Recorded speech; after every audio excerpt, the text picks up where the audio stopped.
ನೋಡಪ್ಪ ನನ್ನ ಮಗಳ ಸಹಾಯ ಕೊಟ್ಟಿದ್ದಾಳೆ ಏನಾದ್ರೂ ಮಾಡಿ ಕಾಪಾಡೋದು ಶಿಲ್ಪ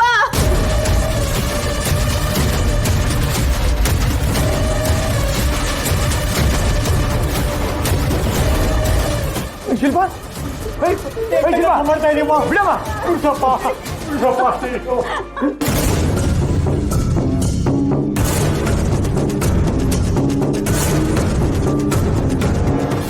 ಶಿಲ್ಪ ಯಾಕೆ ಯಾಕೆ ಹಿಂಗ್ ಮಾಡ್ಕೊಂಡೆ ಅಯ್ಯೋ ಯಾಕೆ ಹಿಂಗ್ ಮಾಡ್ಕೊಳಕ್ಕೆ ಎಂತ ಕೆಲಸ ಮಾಡಕೊಳ್ತೀಯಮ್ಮ ನೀನು ಶಿಲ್ಪ ಸಾಯುವಂಥದ್ದು ಏನಾಗಿದೆ ಅಲ್ಲ ನಿನ್ ಜೀವದ ಬೆಲೆ ಗೊತ್ತಿದ್ಯಾ ನಿಮ್ಮ ಅಪ್ಪ ಅಮ್ಮನ ಬಗ್ಗೆ ಯೋಚನೆ ಮಾಡ್ಲಿಲ್ವಾ ಯಾಕಿಂತ ಕೆಲಸ ಮಾಡ್ಕೊಂಡೆ ಇನ್ನೇನ್ ಮಾಡ್ಲಿ ಅಣ್ಣ ದಿನಾ ವರದಕ್ಷಿಣೆ ಬೇಕು ಅಂತ ಹಿಂಸೆ ಕೊಡೋ ಗಂಡನ ಜೊತೆ ಬಾಳೋದಕ್ಕಿಂತ ಸಾಯೋದೇ ಮೇಲು. ವರದಕ್ಷಿಣೆ ಕೇಳಿದ್ರೆ ಅವ್ರ ಮೇಲೆ ಕೇಸ್ ಹಾಕೋದನ್ನ ಬಿಟ್ಟು ಜೀವ ಕಳ್ಕೊಳಕ್ ಹೋಗಿದ್ಯಲ್ಲ ನೋಡಿ ಅಮ್ಮ ಇದು ನಿಮ್ಮ ಕುಟುಂಬದ ವಿಚಾರ ಇದನ್ನ ಹೇಗೆ ಬಗೆಹರಿಸ್ಬೇಕು ಅನ್ನೋದು ನಿಮಗ್ ಬಿಟ್ಟಿದ್ದು ಆದ್ರೆ ನಿಮ್ ಪ್ರತಿಷ್ಠೆಗೋಸ್ಕರ ನಿಮ್ ಮಗಳನ್ನ ಬಲಿ ಕೊಡ್ಬೇಡಿ. ಆಯ್ತಪ್ಪ. ಧರ್ಮಾಧಿಕಾರಿಗಳೇ ಇದಕ್ಕೆ ನೀವೇನಾದ್ರೂ ಪರಿಹಾರ ಹುಡುಕ್ಬೇಕಲ್ವಾ?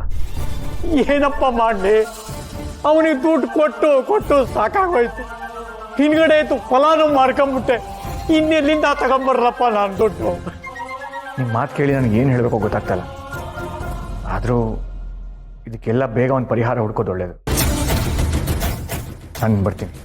ನನ್ನ ಮಗಳಿಗೆ ಜೀವ ಉಳಿಸಿದ್ಯಪ್ಪ ನಿನ್ ಋಣನ ನಾನು ಹೇಗೆ ತೀರಿಸ್ಲೋ ಗೊತ್ತಾಗ್ತಾ ಇಲ್ಲ. ಅಮ್ಮ ಅಷ್ಟು ದೊಡ್ಡ ಮಾತು ಯಾಕೆ ಹೇಳ್ತೀರಾ? ಆ ದೇವರೇ ನನ್ನಿಂದ ಈ ಕೆಲಸ ಮಾಡ್ತಿದ್ದಾನೆ ಅಂತ ಅನ್ಕೊಳ್ಳಿ. ಸದ್ಯ ದೇವ್ರ ದಯಿಂದ ಏನೂ ಅನಾಹುತ ಆಗ್ಲಿಲ್ವಲ್ಲ ಇನ್ಮೇಲಾದರೂ ನಿಮ್ಮ ಮಗಳನ್ನ ಹುಷಾರಾಗಿ ನೋಡ್ಕೊಳ್ಳಿ. ಶಿಲ್ಪ ಧೈರ್ಯವಾಗಿರು. ಉಪಕಾರ ಆಯ್ತಪ್ಪ.